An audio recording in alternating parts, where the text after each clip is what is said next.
Welcome to Scrunchy Time. I'm Nicole Hegstead, your fertility advocate. After 6 years of infertility and 3 miscarriages, I decided that I needed to become the advocate for my own body. If you're exhausted from struggling to get pregnant and want to know more about how I can help, check out my website at www.nicolehegstead.com. And I'm Bee Wild, speaking up for children in a world where mental and physical health of the next generation is being disregarded. I'm here to dish out the tough love truths that we need to wake up to as parents and Christians. If you're fed up with mixed opinions and ready to advocate for your own child, check out my website at www.thebewildlife.com. Put your hair up and pay attention while we discuss today's hottest topics concerning female hormones and healthy kiddos. We aren't silky. We aren't crunchy. We're scrunchy. Thank you for listening to today's podcast. If you want to hear more, hit that subscribe button. And a special thank you to those who make this financially possible. To support this podcast, please follow the link in our description. Hello, and welcome back to Scrunchy Time. So in today's podcast, we're going to discuss a little bit about what is healthy, quote unquote, what is healthy, how that looks to different people, and just that it's different for some and a whole bunch of stuff. It's kind of got a long title. I actually don't know what we're going to call this podcast yet. A long explanation. Like, let's just dive into the topic because I don't know how to title this one. Anyway, and so I think the biggest thing that we want to talk about is what is health and what healthy looks like, because the term healthy is tossed around so much, like a lot. There's a lot of people that are like, oh, that's not healthy, or oh, that's fattening, or all the terms that we have, and like nothing is really fattening like that. See our previous dieting podcasts. Exactly. Insert. Like cycling through. It's really sad. It all connects though. It's getting rid of all of these toxic thoughts. Yes. Absolutely. It's really what it is. Absolutely. And that's really what we're talking about today is the toxic thought around being, quote, healthy, unquote. Yeah. Like it just, all of that. Yeah. So I think the biggest thing, the way that I would define what health is that when you're thriving, when your body is thriving. And again, that can look different for anyone. Some people have issues with gluten and some people don't. Some people have issues with nightshades and other people don't. Some people have issues with rice and other people don't. I mean, they talk about how white rice, when you eat white rice, it metabolizes really fast. And so it'll actually just turn to sugar in the bloodstream. But for a rare amount of people, it's the opposite. And brown rice will actually turn to sugar in the bloodstream, and white rice is the better rice for them, which is just amazing to me. And the only way to know that is to actually test your blood sugar immediately after eating both white and then brown rice. And I wish that I was the latter, because I hate brown rice and I really like white rice, but I'm pretty sure that white rice this is how I feel after I eat it. But I'm just... Which though is not to say, again though, which is not a good or bad thing. Exactly. Very true. Very true. Because it's a natural sugar. Exactly. Absolutely. 100%.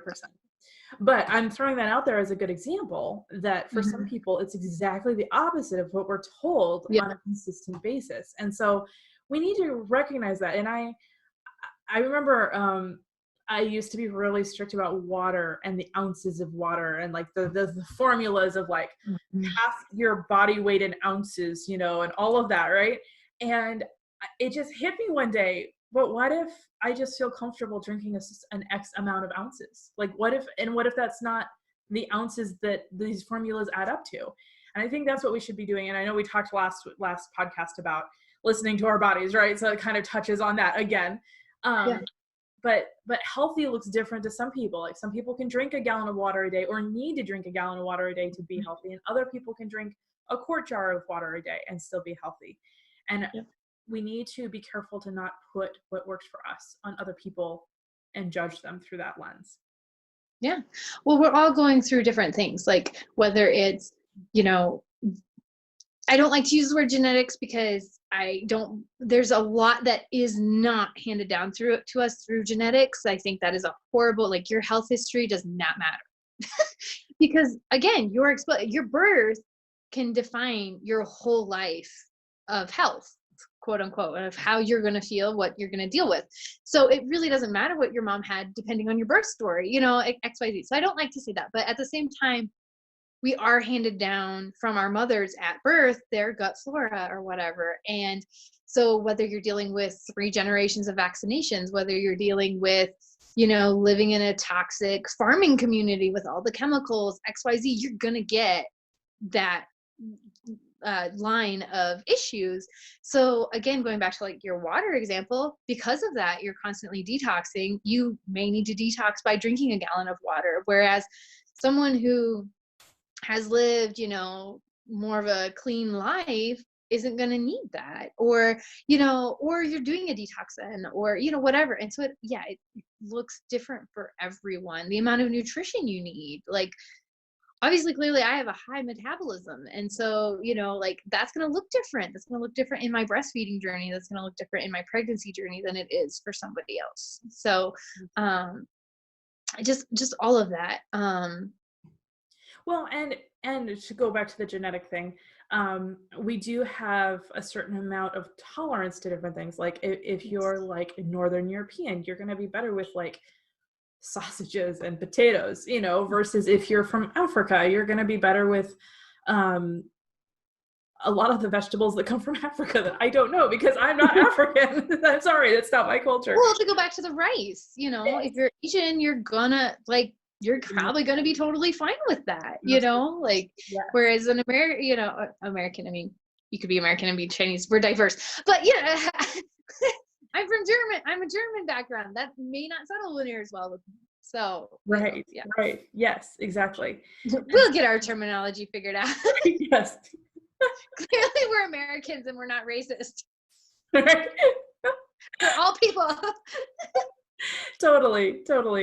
Oh, I always freak out when I like lack knowledge on culture and I'm like, okay, wait, like I'm sorry that I don't know about your culture.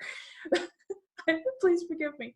But no, it does. We do have different tolerances to different things. Mm-hmm. And so that does play a major role. Another really good point to what you were saying is if a woman has a really traumatic event in her teen years, that can be enough to throw her hormones off for the rest of her life. You know, if a father dies or a mother dies or heck, crazy things happen in school every year, right? Like, the teen years are traumatic for anyone anyway.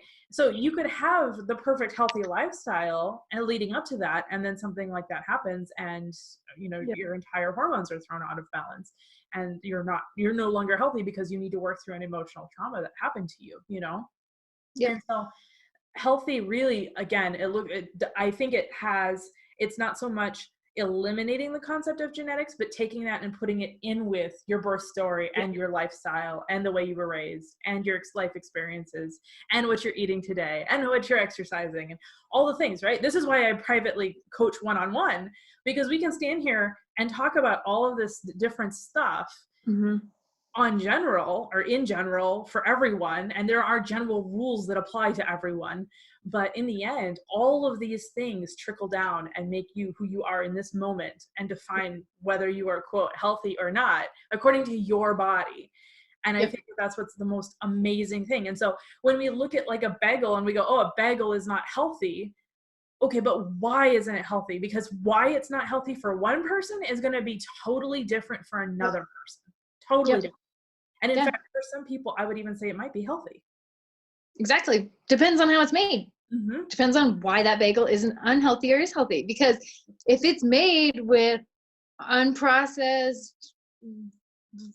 flour and XYZ, then it's great. I mean, if you made bread from incorn wheat, which is the ungenetically modified wheat that God created originally. Before the 70s. Exactly. Before, going back to Adam and Eve, this is the wheat we had until the 70s. Everything, like, okay, that's side note there, but when people say, well, why didn't our grandparents have gluten problems? It's because they were literally eating a different kind of wheat, okay? So, big issue there. Anyway, that always really makes me angry. They also processed it differently. They also ate way more sourdough, which meant it was fermented and it had good gut bacteria in it when they ate it to help them digest the wheat that God created for us to eat. So not only have we genetically modified it, but then we went and killed it. And so we're processing something that we're basically processing plastic. When you eat wheat, you're basically processing plastic. And so of course your gut doesn't like that.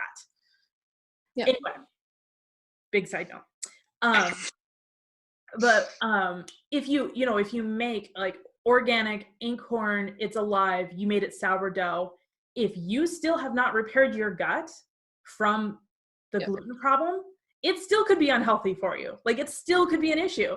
So, I mean, you look at that and it's just, it's a complex thing of what is health, because someone who's repaired their gut lining and repaired their digestive system can eat inkhorn flour all day long and be just fine because they're healthy again. You still need to repair your digestive tract, and so it's still not working for you because it still can't process wheat and it still recognizes that that's wheat. So there's like a whole rainbow of what is healthy, and that's just a bagel, right? Like we just discussed a bagel. Now, let's talk about carrots. No, I'm kidding. But like it's a whole thing. And so we can't, and again, and then that's just food. Like now we've got the concept of exercise. And I can't tell you how many clients I have that I ask them, how much do you exercise? And they go, oh, not very much. And you can hear the guilt. You can hear just the laden, like, I am so sorry that I don't do this. And this is clearly why I haven't gotten pregnant. And I'm actually like, girl, it's actually a good thing that you're not exercising. Yeah. Like if you are, I'm probably going to make you stop. Like that's how bad most exercising is. So it's just amazing to me. Like we have these concepts around what is good and they're not always right. And again, it's bio-individuality. And I don't want to be another voice that's like, this is the miracle cure. That's not what I'm saying. I'm not saying this is the miracle cure. I'm saying your body knows what it needs, and we got to figure out what your body needs and give your body what it needs. End of story. And it's probably rest and nutrition and water, honestly. All the things that you have cut out and are forcing yourself to run and get through life, stop running, go sleep. When you get up, eat, and then go back to bed and sleep some more. Like that would probably fix your body, honestly. Yeah, no, well, it's so true. I mean, if we want to go back to what our grandparents did, let's think about it, especially with living with the seasons and all of that. We rested for about 9 months out of the year. Actually, yes, I'm going to tell you that. Yes. I've read a post on a social media site recently. I don't think I've even told you about this. And it was basically somebody ranting. They were like, okay, what is this with working 8 hours a day? Like my life sucks. Like we're throwing pennies for this. Like we get, she said, we get 8 days off a month. Like I was like, whoa, you did the math. That's amazing. And somebody said 8 days off a month. I haven't even thought of it like that. And somebody came along at the bottom and was sharing this post. And on this social media site that I'm on, when you share a post, you can add to it. And so it like tacks on for each sharing. And this person said, like you're way over, like this is just whining. Like at least I don't have to plow my own fields because like I don't have to plow my own fields and I don't have to pee in the woods. Like I really am happy, I'll work my 8 hours a day. And people came back and they were like, so I don't know if you realize this, but medieval peasants worked for 3 months out of the year. So even like medieval peasants got like way more vacation time than we get today. Like we get 2 weeks of vacation time. That's not a good job. Like my husband's current job, he gets 1 week. So, it's like 1 week of vacation time plus your 8 days a month. That still doesn't broken. Like I want to add that too. Like that would be 8 days of broken vacation. So like honestly, so coming off of working as a FedEx driver, I worked 6 days straight, 12-hour days, and 2 days off for a weekend was not enough. Like I was just starting to feel better on Sunday, and then I had to go back to work. Absolutely. It's taken me almost a month to recover because I didn't just take a week off. Absolutely. And so like that's important to note too, is like, it's 8 days and that's like, oh, you get over a week off a month. That sounds good, but it's broken. It's broken up into these little two other points to this that I will bring up. I ended up sharing this same post, and I brought up the fact that, 150 years ago, the work that we're talking about was plowing, tilling, weeding, hunting for your food. It's also mindless. Fishing for your food. Exactly. Very mindless. And today, those are our hobbies. Like literally the hardest that they had to work back then were the things that we enjoy so much. We get off work from the same work that we're complaining about, and we go and do those things as hobbies. And I think I said the only two chores that I could even think of are chopping wood and washing your laundry by hand, that like we don't do as hobbies, because those two chores would really, really suck. But most people still wash dishes by hand. I don't know though. I know people who, like you hear of people who do chop wood, who still have fireplaces, who go do that to release their anger and stuff. True. So it is enjoyable to those people who do it too. Yes. So there's that. I have washed my laundry by hand. I will never do that again. I'm just being like, I put my foot down. That was 6 months of my life, and it takes a toll. That one takes a toll. So. But there's a difference too, and I realize, like, I totally respect what you're saying, and I understand too. But you were also working a full-time job. I was. That is very true. So that is important to note. Like, it wasn't just part of your, life. And a really good point to that as well is, I can almost see where washing clothes in a creek would be easier than in your. Yes. Well, you're earthing while you're doing it. Earthing, and you've got. So you're getting energy while you're washing clothes, right there. And I can also see how my husband and I were working professional jobs, and our clothes had to be perfect. Mm-hmm. So there was an added pressure of, like, this doesn't just have to be clean. Like, this has to be really clean. Whereas if you were living on a farm, it would be like, rinse it off. You're going to work in the field with it tomorrow. You know what I mean? Like, nobody's going to see you. Nobody's going to smell you, like, whatever, So there is that aspect as well. But yeah, that is the one that I would be like, yeah, thank the Lord for modern technology. We can use washing machines, right? Yeah. But my point to all of that is we're working, and then we're going and doing the hobbies that they considered to be work at that time. And then they would do our hobbies today, again, for 3, 4, maybe 5 months out of the year, and take the rest of the year off. Yeah. There was a second concept that I had to all of that, and I don't remember where I was going with that. But it's just, we need to be resting more, and we need, and again, health. And we're keeping up with computers today. Like, so much of our systems are automated to the point where we're literally competing with computers, because we type in, I literally, actually, for this post, I typed in, because I didn't know it off the top of my head, when was the Industrial Revolution? Right then I had an answer. I didn't have to get up, walk over to an encyclopedia, browse through for Industrial Revolution, or go to the library. Like, it was right there at my fingertips. And the computers are thinking so fast that we have to be able to keep up with that. And we can't keep up with a computer. We just can't. Mm-hmm. And so, and the problem with that too is we're starting to expect each other to be as quick as a computer. You go into a store and you ask a question, you expect the answer just like Google would give the answer, right? Like, I'm guilty of the same thing. Yep.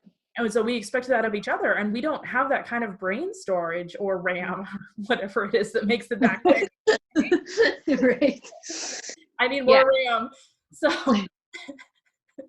yeah, like, again, we need to go back to these healthier lifestyles that are healthy for each of us individually. Well, we need to change that. I mean, that's what we're talking about right now, is it's not a healthier lifestyle. It's a natural lifestyle. Mm-hmm. We need to go back to the natural lifestyle God provided for us. Absolutely. I mean, it amazes me, people will say things and do things, and I'm like, but that's only been around for 25 years. Mm-hmm. 75 max. Yes. I mean, the pregnancy test has only been around for 50. Yes. I mean, but yet we hold these things as standard, and it's like, that hasn't been around for the last 4,000 years. I'm sorry. Right. Like, these other things are tried and true for thousands of years, yet we think we've figured it out. Yes, exactly. And that's where our issues are. And we put so much stock in it. I had someone yesterday ask me, so do you have a job? I was like, yeah, I'm a fertility advocate, you know, like, yes, that's what I'm doing. But we put so much stock in work, like, and the concept. Well, employment, working for someone else is successful. Yes, exactly. Because you have a good job with benefits. Right. Well, great. Yeah, exactly. And it has nothing to do with what we're doing as a person. Yeah. I was in Value of life. Right, exactly. I was in a class recently, and they asked us, they started off this conference call with, what did you guys do over the weekend? And there was probably 8 of us on the call, and every single person said that they had worked the weekend. Every single person. One person said, I worked, but it was just house chores like dishes and vacuuming and stuff like that. I was the only person that said, so I actually wrote all weekend, like typed like a story all weekend. And the speaker went on to talk about like how like good it is that we push ourselves. And I was like, this is the weekend. Like, okay, so. And this was a health class too. You've told me this, so that should be noted. Yeah, that this was a class on nutrition and health. Exactly. Yes. And they're saying it's good to work on the weekend. Here they push rest and self-care. So yeah, like that's how ingrained this is in our heads, you know? And we have to justify it. Yes. But yet we have to justify it. We know it's a good thing. We're saying it's a good thing. I'm using air quotes if you can't see me. But yet we still have to justify that it's a good thing. Yes. We instinctively know this is wrong. Our bodies know. We need to be listening to our bodies. Absolutely. And I mean, even I, like, I'm raising my hand. I will say to people like, yeah, I just chilled because all this happened the day before and this and this and this and this. And like, I need excuses. No, we don't need excuses to rest. If you're tired, go rest. If you're hungry, go eat. If you're thirsty, go drink, right? Like, this is what we need to be focusing on. And going back to the concept of we get 8 days off a month. And then you say on top of that, I worked the weekend. Guess what? You just lost 2 of your 8 days. Yeah. How many weekends are you doing that? Because I can guarantee you, if you worked all weekend, one weekend, you're doing it more than just that one weekend. Yep. Right? So you don't get any weekends. Where does that leave your rest? Because I'm sorry, 8 hours of sleep is not rest. No. Oh, no. That belongs on a social media post. 8 hours of sleep is not rest. That is not resting. That's sleeping. Yep. Sleeping is like eating, right? Like, well, and you can't even sleep without rest. Exactly. Yes. I mean, I can tell you, when I was working 6 days a week, I did not sleep because I couldn't rest. Like, I couldn't clear I was dreaming about packages and addresses. I had whole scenarios in my truck was loaded and ready to go in my sleep. I have done that. This is not a joke. Any FedEx driver will tell you this is real, and that is not rest. No. You have to go clear your mind in order to rest. Yes. Absolutely. Yeah. Absolutely. Yeah.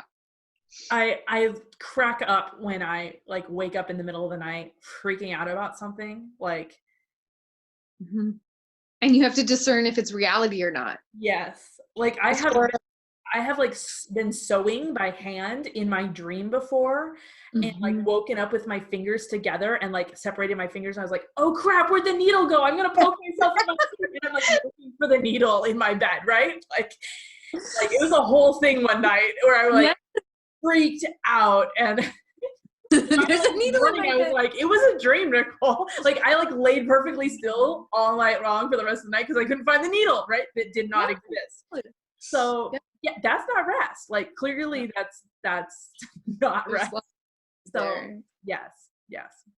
Well, anyway, now that this podcast has turned into a rest podcast, but our point being is listen to your bodies and define what is healthy and natural for you. And I think the other big point to get across, we kind of touched on it, but to just literally spell it out is that healing is different for everyone. And that really goes along with the rest thing that we were just saying. But like, some people are going to need more rest than others, you know, like you might need a year of sitting on the couch. So this is really big to me too. And I think the reason this podcast has gone this way is rest is such a huge missing ingredient in the concept of health today. Like, well, we're Americans. Don't talk about it. Yeah, exactly. We're taught, the boomer generation taught us to work our asses off. And there's no excuse. But here's the thing. Like, I don't think it was just the baby boomers. We come from people who like left their native land to go conquer a new continent, you know? So like, we already are coming from the people who are like, let's go do this big adventure. So of course we're going to be the people that are like, there's just no adventure for us to go tackle. And so our adventure is go to work and work our butts off for our bosses. Like, that's what our new conquering thing is, right? So, but on top of that, you know, I was talking to some friends over the Christmas holiday because they had 2 weeks off for both Christmas and New Year's. And they were saying, man, I didn't get anything done. I just slept the whole 2 weeks, and they felt really guilty. And I said, look, you guys, you got to understand, when I quit working, I slept for 3 freaking months. 3 months I slept. Like, that was all I did. And I thought, man, like, is this what it's going to be like not working? Like, I'm a total lazy person, right? And I was talking to somebody else about it, same class actually, that I was just referring to earlier. And he said the same thing. He said he thought he was going to die. He thought he was dying. He thought it was so bad. He actually went out and wrote a will, because he was like, all right, we'll give all my belongings to my nieces and nephews, because I'm clearly dying from like, and once he got done with the 3 months, he like woke up one morning, he was like, I actually feel good today. And he just went back to work. Like, not like work, but he was growing his own business kind of thing. And he's doing fine. He's thriving now, you know, like all the things. And I told them, like, so if it takes you 3 months to recover from the lifestyle we have in America, if it takes your body 3 months to get over that. Well, and that's not even to get over it. That's just to get sustaining. Exactly. Like, now we need to deal with the emotional distress that came from working that job. Now you're just stable. Yeah, exactly.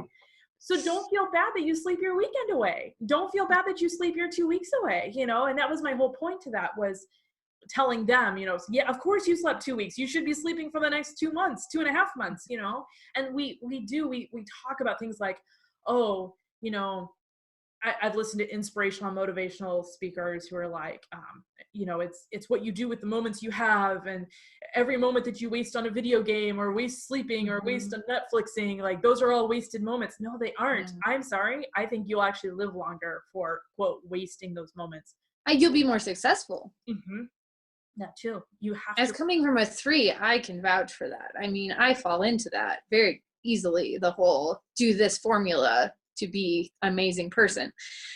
And look, they've proven that a 20-minute nap in the afternoon encourages productivity so much that major businesses in Europe are starting to include nap rooms where their employees can go take a 20-minute nap in the afternoon, so that way they can work more efficiently for them, right? Businesses don't spend money on things that don't work, right? Businesses do not do that. That's against the corporation concept. Right. The only reason I think we're not doing it in America is because we have such a guilt-ridden concept behind work, and our employees just push through and continue. Well, and again, the boomers are still in control. Yes, there's that too. I think give it a little bit longer, and we're getting closer. We are getting closer. Because I talk to my peers in the workforce, and we all see those flaws. We see the whole, like, why am I giving my life up for this company? You know, you want me to do what? And it's becoming more normal of just like, I'm sorry, if you want me to do that, you're going to give me a pay raise. Like, we're not putting up with crap. Like, and we really are, we're very down to earth. And that goes back to kind of what I was saying about, like, yes, we come from good stock of work hard, but the boomers really made it no excuse, which goes back to technology. And then that's amplified it. But they really were like, you screw up even minutely, how dare you? Yeah. And we're so beyond that. Yeah. We're so fed up with that. We're like, yeah, that doesn't work. Yeah, absolutely. Absolutely. I agree 100%. And I want to say one other little thing that, like, this has nothing to do with health, but a lot of people who say the things that we've just said are like, I hate capitalism. And that really bothers me, because we do not live in a capitalistic society. We actually live in a socialistic society. Oh yeah. Because we would not have this going on if we lived in a capitalistic society. Like a true capitalistic society, the government is not involved. and the boss is able to make your job competitive with the next guy down the block. But we have monopolies. We have Amazon and Walmart people. Those are your options. That's socialism. When you have two places to work, that's socialism. And that's why we're in the situation we're in. So I just want to throw that out there. It has nothing to do with health or anything else we're talking about today, but I don't want to come across ever like I'm saying capitalism is bad, because it's not a capitalist problem. This is a socialist problem. Yep. There. Mic drop. Okay. I think that's everything we were going to talk about. Actually, it was so much more than what we were going to talk about. Yeah, that really rabbit trailed, but no, it's all so true. I mean, it still all circles back around to be you, listen to you, and just quit living up to other people's standards, whether it's lifestyle, health, nutrition, whatever. Do what's best for you. Absolutely. In a God-glorifying way, of course. Absolutely. 100%. Yeah. Well, thank you for joining us today, and we will see you back in a couple of weeks. Bye. Thank you for listening to today's podcast. If you want to hear more, hit that subscribe button. And a special thank you to those who make this financially possible. To support this podcast, please follow the link in our description. To learn more about one-on-one coaching, books, and other resources, check me out at www.nicolehagstead.com. And check me out at thebewildlife.com. Our intro and exit music is titled Happy Song by Pachyderm. The song is licensed under an Attribution Share Alike license.